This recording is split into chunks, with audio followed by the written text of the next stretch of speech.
Welcome to WhiskyCast, cast strength conversation featuring news and interviews from the world of whiskey. I'm Mark Gillespie. This is episode number 984 for December 26th, 2022. Coming up in a few minutes. Would I see some consolidation over the coming years? Yes, I would. Do I see that number of 40 increasing? No, I don't. I think we're going to probably end up with a number closer to around the mid-30s, and how many of them are owned by bigger players or not, I really couldn't say. Denis O'Flynn is plugged into the Irish whiskey industry in a unique way. He's the former managing director of Pernod Ricard UK, a former chairman of the Wine and Spirit Trade Association, and since 2017, he's been a non-executive director at Clonakilty Distillery. I sat down with Denis over pints during my trip to Ireland last October, and you'll hear our conversation in a few minutes on this week's WhiskyCast In-Depth. We'll also have the What I'm Tasting This Week department, your voice, and much more, all on this holiday week edition of WhiskyCast. And now, a message from Robin Redbreast. Happy holidays! On behalf of Redbreast, here's to you and yours. Eating well, enjoying a redbreast or two, and getting all snug and cosy on the couch. Reminds me of my own nest. Sure, there's no cushions or blankets, but I do have some very fancy decorative twigs, let me tell you. Proud sponsor of WhiskyCast. Redbreast. Pass it on. Hey friends, Gabriel Cardarella here with Dewar's Scotch Whiskey, and I can't wait to introduce you to the new Dewar's 12-year hitting shelves this holiday season. More a little later in this episode of WhiskyCast. Let's get started with the week's news. It's brought to you by the Dalmore. Hollywood marriages tend to not last very long, and that's the case in the marriage between actor Matthew McConaughey and the folks at Wild Turkey. Back in 2016, we reported on McConaughey joining Wild Turkey as creative director, and 2 years later, the release of Long Branch Bourbon, where he collaborated with master distiller Eddie Russell. Now, the Robb Report reports that McConaughey and Wild Turkey have agreed to an amicable split at the end of this week on New Year's Eve. McConaughey's name will come off of the bottles, but the Long Branch Ranch Resort will stay open about an hour outside of Austin, Texas. The UK is delaying a planned hike in spirits taxes until at least August 1st. The Exchequer announced the decision this past week, noting that a new system for taxing alcoholic beverages will go into effect next summer, and keeping the current freeze in place gives the industry maximum certainty until then. Spirits industry trade groups applauded the move.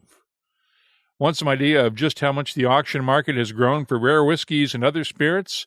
Sotheby's reported its wine and spirits auctions around the world this year did a record $150 million in sales, while the Scotland-based online auction house Whiskey Auctioneer did almost $61 million in sales.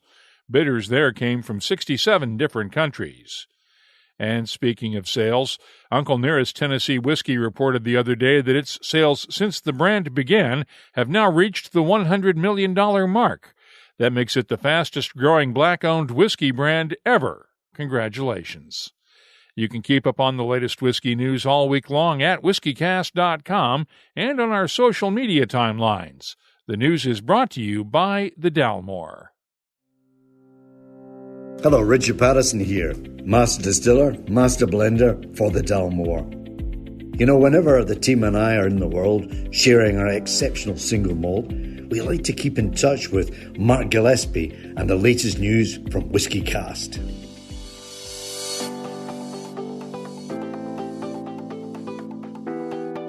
Time now for the calendar of events presented by Catoctin Creek Distilling.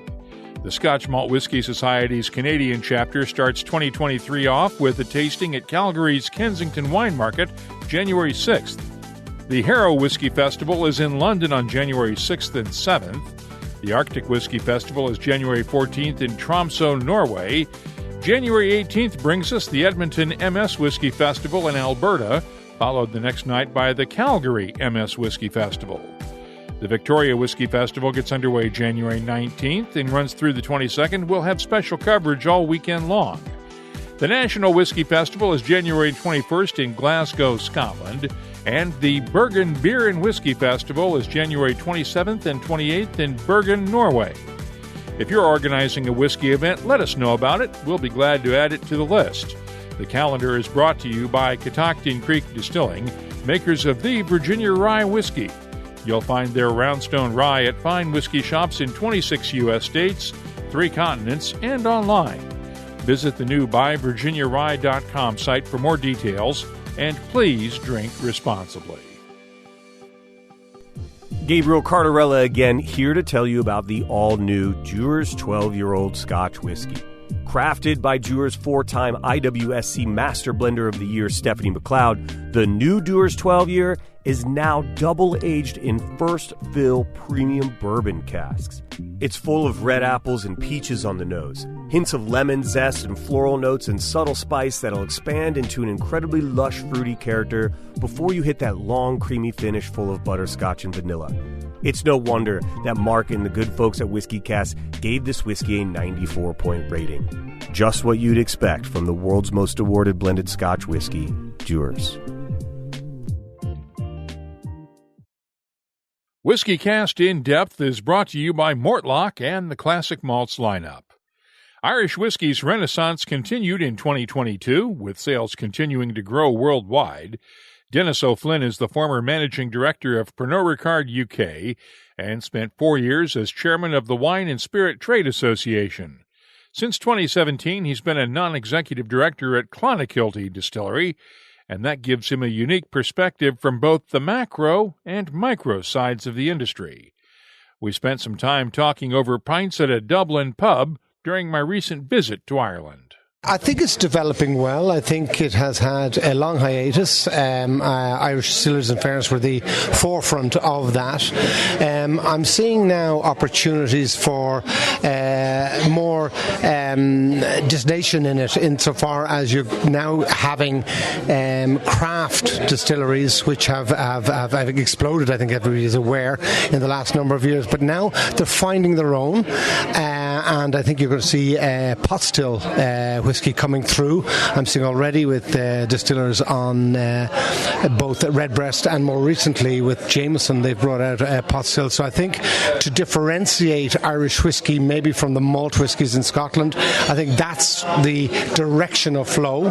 That is not in any way to take away from the huge success that is Jameson and the mainstream Irish whiskies. So I think the direction of flow is going to be towards pot still whiskey is where I think it's going to go. How many of these distilleries were developed, though, with an eye to more tourism in mind than making whiskey?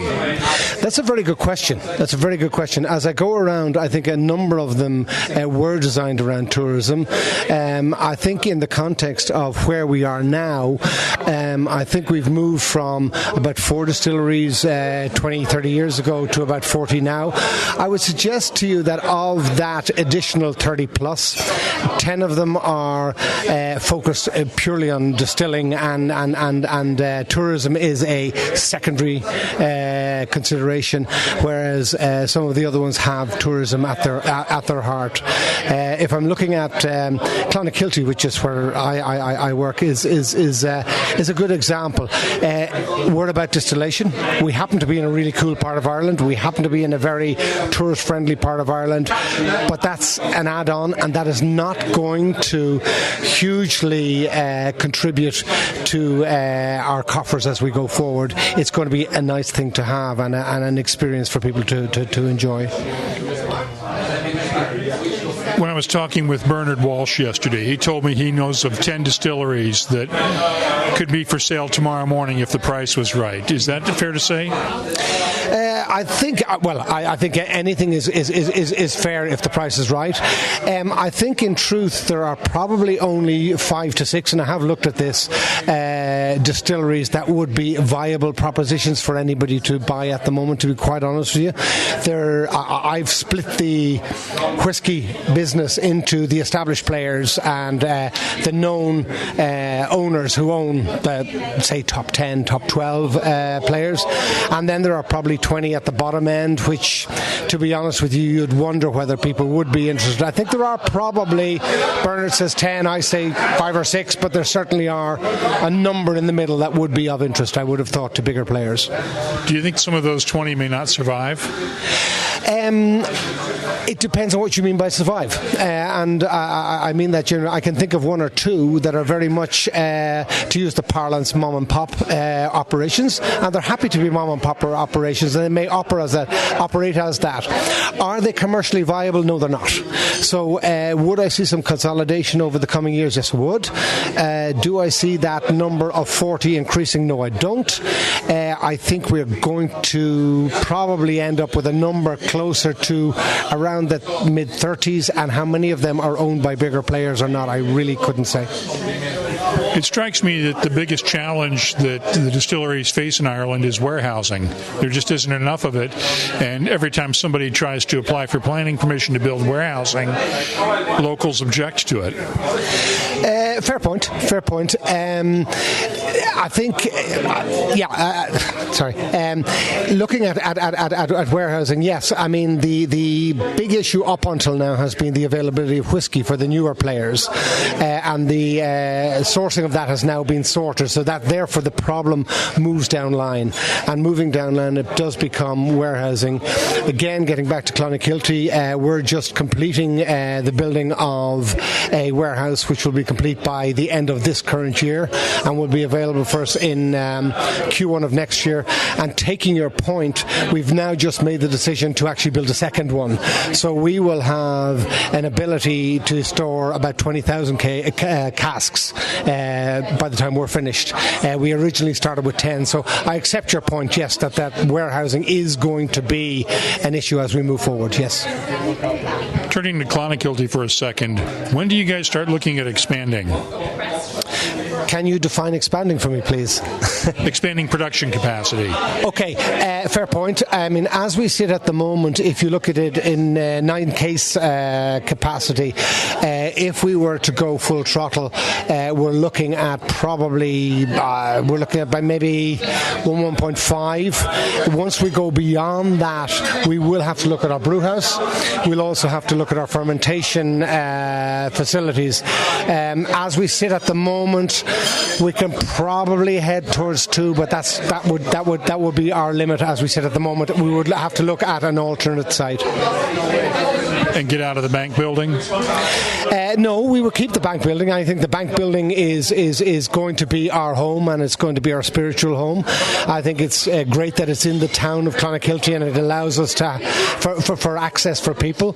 I think part of the beauty of Clonakilty is this whole voyage of discovery. So you come to the bank building, you get to see a working distillery, and then as regards the warehousing, which you've just referred to, you then have to drive about 5k out towards the coast, and the warehousing is on the family farm. You are driving out into farmland in Cork. So those who are really interested will go on that journey of discovery. Those who are maybe less interested but interested in the product will come to see us in the distillery. So I think we've both aspects of it covered.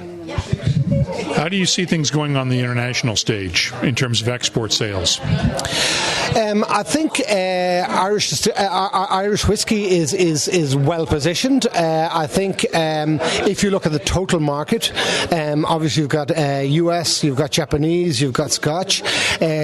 Standard Scotches at the moment are struggling a wee bit. I think the space for Irish whiskey is quite significant. I think the point is going to be one I brought back earlier, which is the point of differentiation. And in that regard, I think that's where the pot still position might work. And certainly from an Irish whiskey perspective, the premium plus segment only represents about 6% of the market, whereas in, for example, Scotch, it represents about 26% of the market. So I think there's lots of space for premiumization within the Irish whiskey sector, providing that we have an authentic and sustainable story, and providing that we have the whiskey that can match that. And I think in the early years, that is going to be the challenge, is to have product laid down to meet future demand. It's always been the issue with whiskey, that you need to predict what's going to happen in 15 years' time. And that's the problem, is laying it down for future generations, right? Yes, I mean, if you had, I mean, in a previous life, we had a roaring success with a 12-year-old product. The difficulty became that we hadn't laid down enough in previous years to satisfy a growing demand moving forward.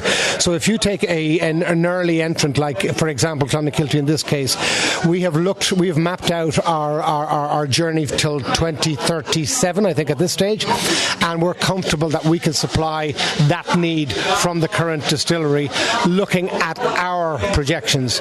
If we were very fortunate and those projections were to be increased upon, then of course that timeline would shorten and we would have to look at how we would meet that demand.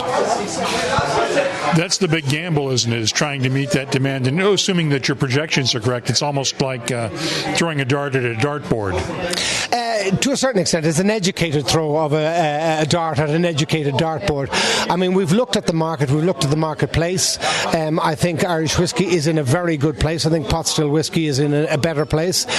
Clearly, the bigger players are putting their marketing dollars behind it, and we're taking a view, unashamedly, that if that's the direction of flow, rather than fighting against it, and in that regard, we don't have at this stage a malt proposition, and part of the reason for that is why we're capable of doing one. You're pushing up against very successful and very reputable Scotch whiskies. We've decided, let's look at the niche that will suit us, and that is pot still, and therefore we are unashamedly an Irish single pot still whiskey distillery. That's what we're about. Does it concern you that more major players are entering the Irish whiskey market? We just saw Sazerac buying the folks in Sligo at Lochgill. We've seen William Grant & Sons entering at Tullamore. Of course, Pernod Ricard dominates down in Middleton. Are you worried about being a small player in a market dominated by big sharks? No, and it is a very good point. I think the biggest single challenge for a new distillery post-production is route to market. And the advantage that the larger players have, we're all aware of it, is that they have access to market. And take the States with the three-tier system, that becomes even more exaggerated. So I think that you are going to see the bigger players take the slice of what is a very successful category. If I look at this year, I think the growth of Irish whiskey this year is at 22%. So why wouldn't they buy into the proposition? Then reflecting back on a smaller player, no, I think we will be in that space that says, 100,000 cases, 150,000 cases, 200,000 cases is success for us. And that's what we're looking at. We're not looking to be the big, massive player. But if the bigger players are willing to invest their marketing bucks behind it and make the category or the subcategory a fashionable place to play, we'll be happy to join in. Thanks to Denis O'Flynn for spending some time with us on this week's WhiskyCast In-Depth. It's brought to you by Mortlach, whiskey's best-kept secret. Hidden away for decades in some of the world's most famous Scotch whiskies comes a single malt inspired by an original for a fortunate few. Discover the entire Mortlach lineup at malts.com. The What I'm Tasting This Week department is brought to you by Sagamore Spirit. I finally had the chance to taste the Puni range of whiskeys from Italy recently. Let's start with the Puni Gold. It's matured in ex-bourbon barrels and bottled at 43% ABV. The nose is malty and floral with a touch of peaches. The taste has wood spices, honey, vanilla, and dried flowers, while the finish is long and woody with lingering spices. I'm scoring the Puni Gold an 88. Now, the Puni Vina is matured in Marsala wine casks. It's also bottled at 43% ABV, and the nose is fruity with touches of Christmas cake, raisins, sultanas, and a hint of toffee. The taste is well-rounded and creamy with notes of tree fruits, barley sugar, and honey, and the finish is long and fruity. I'm scoring the Puni Vina a 90. Finally, the Puni Soleil is matured in a combination of ex-bourbon and PX sherry casks. It's bottled at 46% ABV. The nose has touches of figs, toffee, dates, blood oranges, honey, and marzipan. The taste has dry spices along with notes of toffee, figs, dates, and a touch of orange, while the finish is nice and long with dry wood spices. I'm scoring the Puni Soleil a 92. The What I'm Tasting This Week department is brought to you by Sagamore Spirit, a 150-time award-winning Maryland-style rye whiskey. With a determined focus to create the best rye whiskey imaginable, Sagamore's team of distillers crafts each spirit with a nod to both tradition and innovation. Find their signature, Double Oak, Cask Strength, or Reserve Series ryes, as well as their line of premium rye whiskey canned cocktails at a retailer near you. Visit sagamorespirit.com/find-rye. Please drink responsibly. And now, a message from Robin Redbreast. Mark, how are you, buddy? A quick thank you for letting me loose on WhiskyCast this past year. Oh, cheers for letting Dave tag along too. And happy holidays from all of us at Redbreast. We'll see you in Cork again soon, but until then, sláinte. Proud sponsor of WhiskyCast. Redbreast. Pass it on. Let's open up the inbox now for Your Voice, presented by Scarabus Isla's Single Malt Scotch Whiskey. Benjamin Reed, at Ranger Rick on Twitter, came up with a fun game for our listeners. If you could have a teaspooned barrel from any distillery for the sole purpose of releasing it with a great or terrible obfuscated name, where would it be from and what would you call it? As he put it, mine would be a Cragganmore, so I could call it Craggan more or less.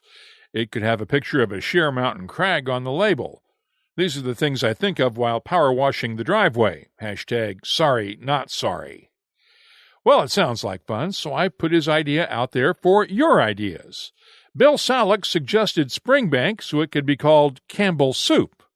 Steve Gormley thought Jameson would be a good choice. He'd call it Crimson Bosom. Redbreast, of course.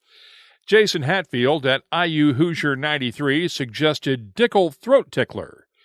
Dave Kuhn at Different Daves suggested Octomorn, a cask of Octomore with some very old Longmorn added, and included this. Sounds fantastic, actually. Give me a job, Compass Box. And from Australia, MRMZA000 came up with this one, Archie Rose and Starward, and call the bottle Starchy. Finally, Dan at Whiskey_Cameras suggested Mortless. Thanks for playing along, gang, and it's audience participation time again this week. Every year leading up to New Year's Eve, I ask you to share your final dram of the old year and the first dram you'll have in the new year. Share it with us on Facebook, Instagram, Twitter, and LinkedIn. Of course, if there's anything else you'd like to share with whiskey lovers around the world, you can do that too. You can also email me. The address is comments@whiskycast.com. Your Voice is presented by Scarabus, the Isla single malt from Hunter Lang & Company that celebrates all of Isla's natural gifts in one bottle. Only those who seek shall find Scarabus. Start your search at hunterlang.com. Let's close out the show now with Behind the Label, our look at the history, science, and people who make whiskey unique. It's brought to you by Writer's Tears. Whenever I mention a distillery expansion in the U.S., I usually wind up referring to the production capacity in terms of proof gallons. But just what does that mean? Distilleries elsewhere refer to the capacity in terms of liters of pure alcohol per year, but of course the U.S. has yet to fully commit to the metric system. Basically, a proof gallon isn't a gallon of complete alcohol, but a 50-50 solution of water and alcohol. And since the spirit never actually reaches that 50-50 level until it's been in the cask for a while, it means some math on the distiller's part, or at least looking up the conversion on a table knowing what the spirit tank holds in terms of total gallons of liquid. If you have something you'd like us to look at on an upcoming episode, just use the contact form at whiskycast.com to get in touch with us. Behind the Label is brought to you by Writer's Tears.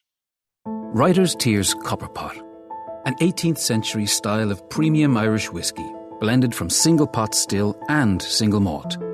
Like yourself, it's one of life's treasured rarities, and what's rare is wonderful. Writer's Tears Copper Pot. That's all for this edition of WhiskyCast. You'll find links for the stories in this episode in our show notes at whiskycast.com.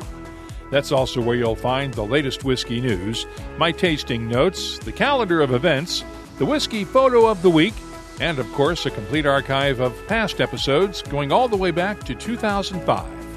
Get in touch with us on Twitter, Instagram, and Facebook at WhiskyCast. The email address, comments@whiskycast.com. Me again, Gabe with Dewar's, encouraging you to seek out the new Dewar's 12-year-old and experience it for yourself. Until next time, friends, we wish you all the best from everyone here at Dewar's, and please drink responsibly. And now, a message from Robin Redbreast. Not to throw shade on other holiday gifts, but gift cards, really? First, you can't pour, sip and share them. And second, they're so small that you can easily forget about them. Wait, do people say that about me? Proud sponsor of WhiskyCast. Redbreast. Pass it on. WhiskyCast is a production of Cask Strength Media, copyright 2022. And comes to you from the charming, yet regrettably dry town of Haddonfield, New Jersey. I'm Mark Gillespie, reminding you that when you drink, please drink responsibly. Thanks for listening, and have a happy New Year.